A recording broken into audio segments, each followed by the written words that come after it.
Hello everyone, Namaste. It's Dr. Shruti Mathur. I am past life regression therapist and energy healer. Friends, कहा जाता है कि शादी का लड्डू ऐसा है कि जो इसे खाता है वो भी पछताता है और जो नहीं खाता है वो भी पछताता है। तो लोग सोचते हैं कि जब पछताना ही है तो इसे खाकर ही पछताया जाए, लेकिन फिर भी कुछ लोग ऐसे हैं जो शादी करना तो चाहते हैं लेकिन कुछ तो है उनके मन में जो उन्हें शादी करने से रोकता है, और इसे कहते हैं गैमोफोबिया यानी फ़ियर ऑफ़ मैरिज। और अक्सर जिन लोगों को गैमोफोबिया है उन्हें और उनकी फैमिली को बहुत कुछ सुनना पड़ता है, जैसे ये लड़की या ये लड़का बहुत ही नखरीला है, इसके लिए हमने इतने सारे रिश्ते बताए लेकिन इसने हर रिश्ते को रिजेक्ट कर दिया।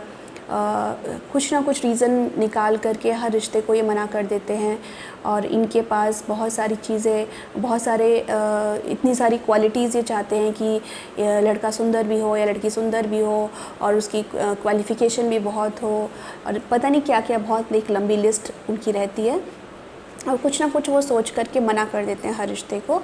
तो उनको एक टैग मिल जाता है कि भाई बड़ी नखरीली लड़की है या बड़ा नखरीला लड़का है ये। और इसके साथ साथ अगर बाई चांस उन्हें कोई पसंद आता है तो कई बार वहाँ से रिजेक्शन आ जाता है। तो लोग बड़े परेशान हो जाते हैं जो इस स्टेज से निकल रहे हैं, उनकी फैमिली मेम्बर्स, उनके पेरेंट्स, वो खुद भी, उन्हें भी समझ में नहीं आता कि आखिर ऐसा उनके साथ हो क्यों रहा है, क्यों उनके बने बनाए जो रिश्ता है, जो जिसको वो चाह रहे हैं कि जिसको लेकर वो जीवन में आगे बढ़े, वो टूट जाता है। और अगर ये लोग किसी रिलेशनशिप में भी जाते हैं, यानी कि किसी को पसंद करते हैं और उसके संग शादी करना चाहते हैं, उसके साथ भी बहुत सारे कॉन्फ्लिक्ट स्टार्ट हो जाते हैं और धीरे धीरे वो रिश्ता भी टूटने की कगार पर आ जाता है। सच कहूँ तो इस रिग्रेशन को करने से पहले तक मैं भी यही सोचती थी कि वाकई में ये लोग बड़े चूज़ी हैं जो हर किसी को रिजेक्ट कर देते हैं। लेकिन जब मैंने ये रिग्रेशन केस करा तो मेरी खुद की, एक तरह से कहा जाए, आंखें खुल गईं और मुझे कुछ ऐसी चीज़ें पता चली जो शायद हमारे लॉजिक माइंड के और कॉन्शियस माइंड के सोच से बहुत परे है।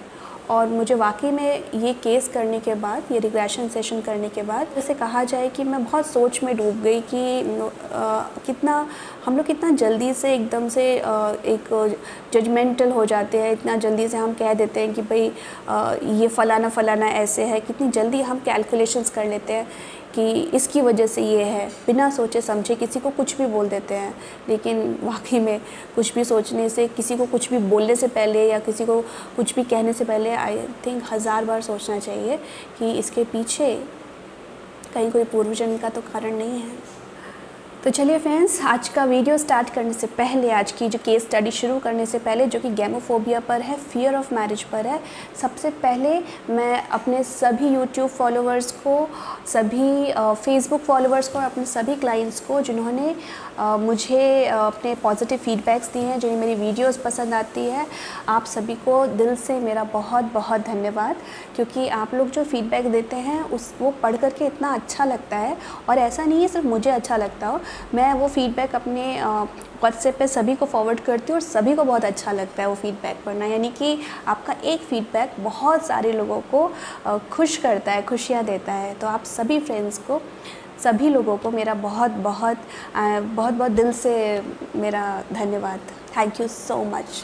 बहुत सारे लोग ऐसे हैं जो मेरे वीडियो का वेट करते हैं, जिन्हें बहुत अच्छा लगता है, मुझे भी बड़ा सुनकर अच्छा लगता है कि चलो मेरे वीडियोस का इंतज़ार करते हैं। सच में बहुत अच्छा लगता है सुन कर के, क्योंकि आज के टाइम में जहाँ कोई किसी को पूछता नहीं है और कोई हमें कहे कि हमें आपकी वीडियो का इंतज़ार रहता है कि आपका कब नया वीडियो अपलोड होगा, तो वो अपने अंदर ही एक बड़ी अच्छी सी फीलिंग आती है कि चलो कोई तो है जो हमारे लिए हमारी वीडियो का वेट कर रहा है। और मैं उसके लिए सच में बहुत, मैं कान पकड़ के सॉरी बोलती हूँ कि मैं कोशिश करती हूँ कि जल्दी अपलोड करूँ, पर कितना भी चाहूँ मैं वीकली अपलोड नहीं कर पाती हूँ because of very busy and tight schedule. लेकिन फिर भी मेरे माइंड में ये फ़र्स्ट प्रायोरिटी है। मैं कोशिश करूँगी कि हर हफ्ते एक वीडियो अपलोड कर सकूँ। और सारे लोगों ने ये भी सजेशन दिया था कि मैम आप यूट्यूब पर जब आप ये वीडियो अपलोड करें, पीछे बैकग्राउंड में म्यूज़िक मत डालिएगा, क्योंकि हम आपको क्लैरिटी से सुन नहीं पाते हैं। तो इसलिए मैंने इस वीडियो में बैकग्राउंड म्यूज़िक बिल्कुल नहीं डाला है। और इसके अलावा भी अगर आप मुझे कुछ सजेस्ट करना चाहते हैं तो नीचे यूट्यूब पे अगर आप ये वीडियो देख रहे हैं तो कमेंट बॉक्स पर आप ये डाल सकते हैं, कुछ भी सजेशन जो आप देना चाहें। और अगर फेसबुक पर ये वीडियो देख रहे हैं तो वहाँ पे भी जो नीचे कमेंट बॉक्स है वहाँ पे भी आप मुझे कुछ सजेशन दे सकते हैं, जो भी आपको लगे जिससे ये वीडियो और बेटर हो सकता है। So please do share your comments. तो चलिए शुरू करते हैं आज की केस स्टडी। तो ये जो मैम थी जो आई थी, वो she is in her early 30s, और उन्होंने मुझे एक ही चीज़ कहा कि मैम मैं अब 30s में आ गई हूँ, तो मुझे लगता है कि अब ये वो टाइम है जहाँ मुझे शादी कर लेनी चाहिए, और मैं करना भी चाहती हूँ, लेकिन कुछ है मेरे अंदर जो मुझे डर लगता है शादी करने के नाम से। और मैं एक रिलेशनशिप में भी हूँ, और उस रिलेशनशिप में अब हमारा बहुत कॉन्फ्लिक्ट होता है, बहुत ज़्यादा लड़ाई होती है। तो मैम ऐसा क्या है, रियली मुझे जानने का मन करता है कि कहीं कोई पास्ट लाइफ कनेक्शन है, क्या है, क्यों ऐसा है मेरे साथ, क्यों हो रहा है ये, because is the right time जब मुझे शादी कर लेनी चाहिए। मैंने सबसे पहले उनके बचपन के बारे में पूछा कि बचपन में कैसे हैं, घर में खुद पेरेंट्स का कैसी रिलेशनशिप है आपस में, क्योंकि कई बार एक वो फैक्टर भी होता है कि जो बच्चे अपने बचपन में अपने पेरेंट्स का कॉन्फ्लिक्ट देख कर के बड़े हुए हैं, जिनके पेरेंट्स बहुत ज़्यादा झगड़ा करते हैं या उन्होंने ये देखा है, तो कहीं ना कहीं उसका इफ़ेक्ट उनकी मैरिज पर भी आता है या उनके माइंड पर आता है जब वो अपनी शादी की बात के बारे में सोचते हैं। लेकिन यहाँ पर ऐसी कोई हिस्ट्री नहीं थी। शी टोल्ड मी कि उनके पेरेंट्स बहुत ही प्यार से एक दूसरे के साथ रहते हैं, बहुत लविंग रिलेशनशिप है, तो यहाँ पर वो फैक्टर तो बिल्कुल भी नहीं था। जब प्रेजेंट लाइफ से कुछ भी कनेक्शन समझ में नहीं आ रहा, तब बहुत ही स्ट्रॉन्ग पॉसिबिलिटीज़ बढ़ जाती है कि ज़रूर उसका कुछ ना कुछ कनेक्शन इनकी पास्ट लाइफ में होगा। तो जब हमने सेशन स्टार्ट किया उनका, तो जो फर्स्ट जो सीन ओपन हुआ उसमें उन्होंने अपने आप को, एक्चुअल में वैसे वो नॉर्थ इंडियन है, लेकिन उसने पास्ट लाइफ का जो फर्स्ट सीन था वो बहुत हैरान हो गई उस सीन में देखकर, क्योंकि उसने अपने को पूरा महाराष्ट्रियन साड़ी में खुद को देखा, और as a 10 year old girl, और बिल्कुल वो दुल्हन की तरह उसको, जो महाराष्ट्र में जो एक दुल्हन का गेटअप होता है उसमें उसने देखा कि वो मंडप में है और वहाँ पे उसकी शादी हो रही है, और जिससे शादी हो रही है वो लड़का, उसकी भी सेम एज है, 10 years की दोनों हैं, और बिल्कुल क्लियर से समझ में आ रहा था ये एक बाल विवाह था।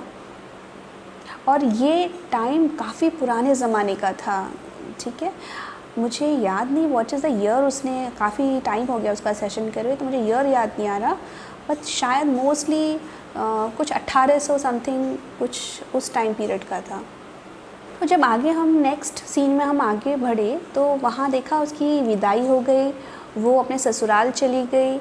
वहाँ जाकर के शी सॉ कि both of them are playing, यानी कि जो एक रिश्ता था वो फ्रेंड की तरह था उसके साथ। Obviously when they are 10 year old, तो दोनों बड़ी अच्छी दोस्ती थी, दोनों खेल रहे हैं, बड़ा हैप्पी सीन चल रहा था कि हम दोनों खेल रहे हैं गार्डन में, यहाँ से वहाँ बॉल है, काफ़ी कुछ वो लोग आपस में खेल रहे थे, बच्चे ही थे।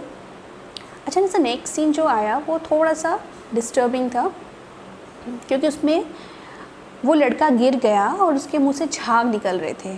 तो शी सॉ दैट कि उसके मुंह से झाग निकल रहा है, वो लड़का गिर गया है। मैंने कहा देखो क्या हो रहा है, तो पता चला उसको स्नेक ने बाइट कर लिया, और इस वजह से वो लड़का गिर गया, और उसकी विदिन कुछ टाइम में ही उसकी डेथ हो गई। और उसके बाद उनके जो पेरेंट्स थे वो वापस उनको अपने घर लेकर चले गए। तो यानी कि इस तरह के जो इंसिडेंट होते हैं बहुत ही क्या कहा जाए, एक बच्चे के मन पर बहुत गहरा प्रभाव डालते हैं। इस तरह की जो चीज़ें होती हैं बहुत ज़्यादा इफ़ेक्ट करती है उसके सबकॉन्शियस माइंड को, जहाँ पर एक फ़ियर आ जाता है, fear of losing loved one. तो वो एक फ़ियर उनके दिमाग में, माइंड में उसी वक्त आ गया, ठीक है, क्योंकि वो एक फ्रेंड था, ठीक है। हस्बैंड क्या होता है, वाइफ क्या होती है, ये तो इतनी छोटी उम्र में क्या ही बच्चे समझते हैं, बट हाँ उनको ये था कि ये मेरा बहुत ही अच्छा क्लोज़ फ्रेंड था, और इस फ्रेंड को उसने खो दिया।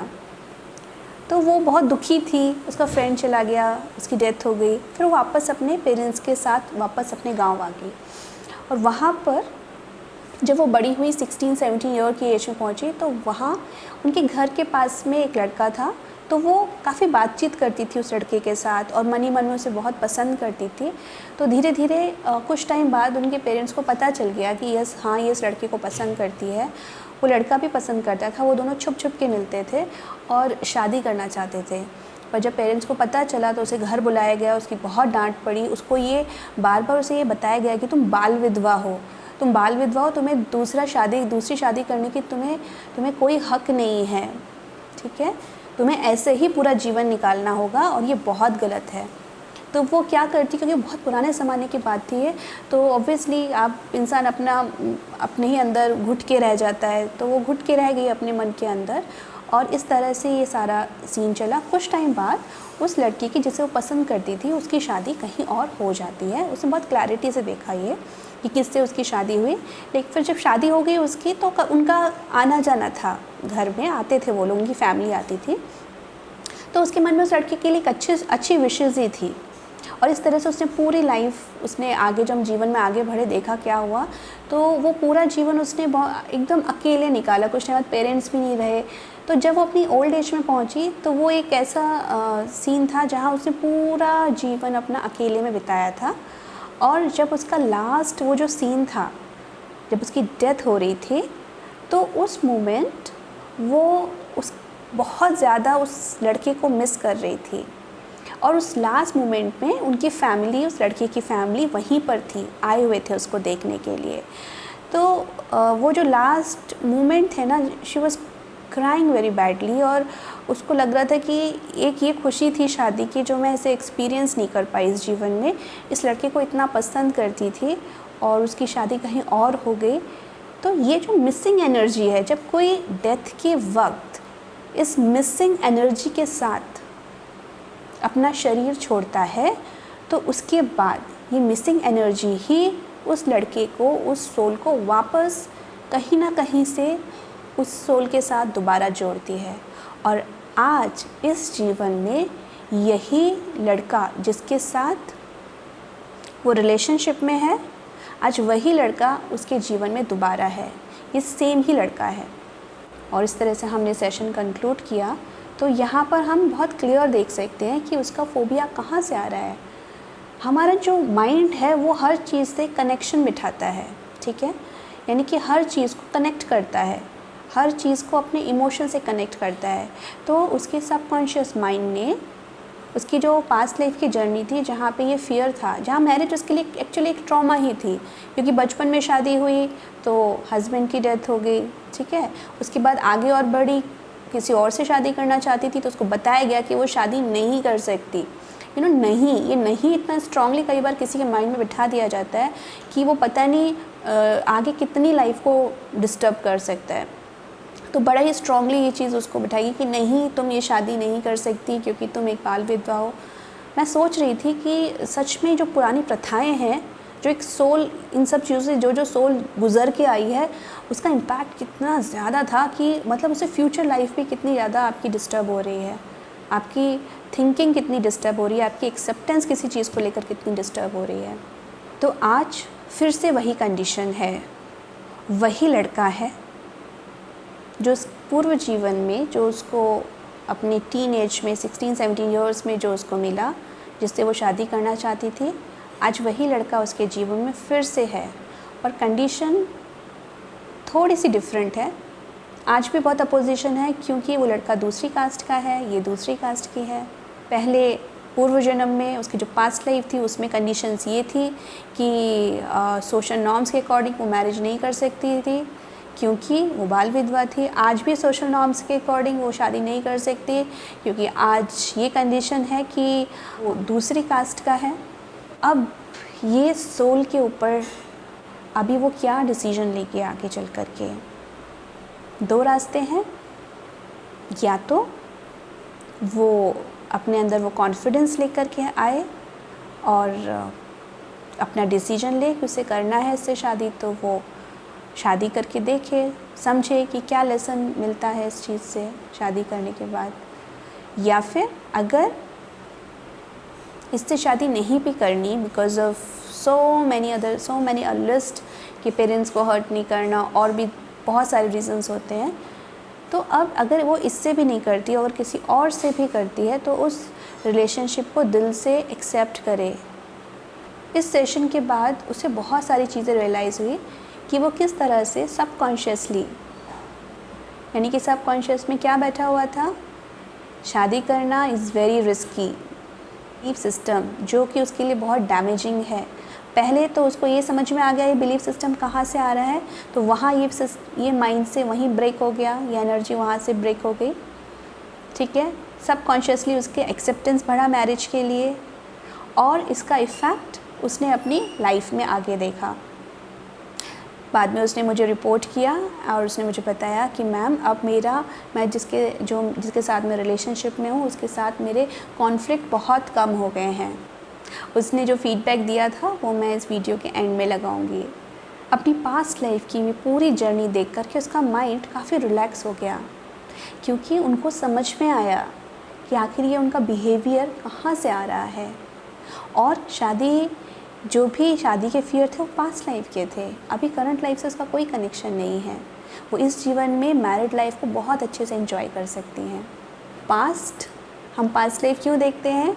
इसलिए देखते हैं ताकि हम अपनी प्रेजेंट लाइफ को इम्प्रूव कर सकें। ये पास्ट हमेशा लर्न करने के लिए होता है।